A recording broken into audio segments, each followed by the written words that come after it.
जी नाज़रीन, सहाफ़ी बरादरी के साथ साथ वकला हज़रात भी जो है ना वो इमरान रियाज़ खान को सपोर्ट करने के लिए एफ आई ऑफिस के बाहर मौजूद हैं। आइए इनसे बात करते हैं। अस्सलाम वालेकुम। वालेकुम सलाम। जी राम साहब कैसे हैं? जी बिल्कुल ठीक। सर क्या कहेंगे आप, कब तक ये सिलसिला चलता रहेगा, इसी तरह सहाफ़त को दबाया जाता रहेगा, क्या कहेंगे?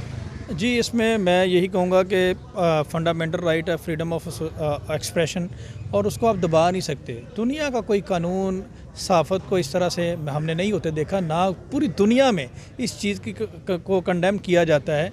और ये तो अगर इस तरह से आप सियासी इंतकाम या किसी की ज़बान बंदी करेंगे तो डेफिनेटली उसके कंसिक्वेंसेस आपको भुगतने पड़ेंगे। और इसमें मैं सिंपल यही कहूँगा कि आज हम यहाँ पे मौजूद हैं, और इससे पहले अगर आप फवाद चौधरी वाला वाक़या देखें, इसमें फ़ेक FIR आप बनाएंगे, फ़ेक एलिगेशन लगा के लोगों को अरेस्ट करेंगे, तो उसमें होना क्या है, वो बैकफायर आपको ही होना है। ठीक है। और उसमें हुआ क्या, एक बेसलेस केस उनके अगेंस्ट बनाया गया। इससे पहले भी तो इमरान रियाज़ को अरेस्ट किया गया था, क्या हो गया? सही है। ठीक है। तो इससे फ़ायदा जो है मेरी नज़र में वो सहाफ़त का ही होना है। ठीक है। वो एक वेल नोन शख्सियत हैं, किसी तारफ़ के मोहताज नहीं है, और मैं ख़ुद उनको सुनता भी हूँ। और इसमें मैं सिंपली यही कहूँगा कि एक मेरिट के ऊपर वो बात कर रहे हैं जो कि राइट बनता है, और वो एक साफ़ी का तज्ज़िया है। ठीक है। एक साफ़ी का राइट है, वो न्यूट्रल ओपिनियन किसी बात पे दे रहा है, और आप उस चीज़ को बेस बना के कोई फेक एलिगेशन लगा के किसी को अरेस्ट कर लें, तो वो आप कर तो सकते हैं, लेकिन उसमें बैकफायर आपको ही होना है। सर एक होता है कि जो आम पब्लिक किसी को सुन रही है, किसी सहाफ़ी को सुन रही है, तो उनको तो हर चीज़ सही लग रही होती है कि ये जो सहाफ़ी बोल रहा है ये सही है। आप चूँकि वकील हैं, कभी आपने उनके व्लॉग के अंदर कोई ऐसी बात, कोई ऐसा सिस्टम सुना कि जिससे आपको लगता है यार ये गलत बोल रहा है, ऐसा नहीं होना चाहिए, किसी के ख़िलाफ़ बात की है?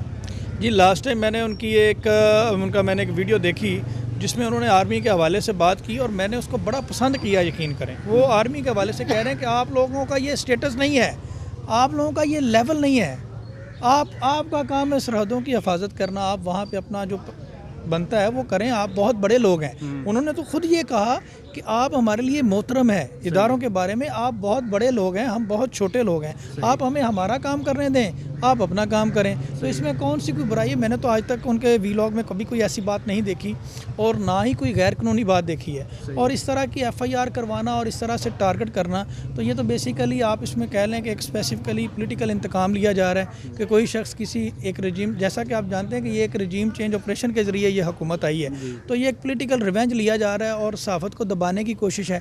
और आज तक ये कोई पहला अटैम्प्ट थोड़ी है, इससे पहले भी होता रहा है। ये ना कोई पहली दफ़ा कोई सहाफ़ी गिरफ़्तार हुआ है, ना आखिरी दफ़ा हुआ है, ये आने वाले दौर में भी होता रहना, लेकिन उससे होना कुछ नहीं है।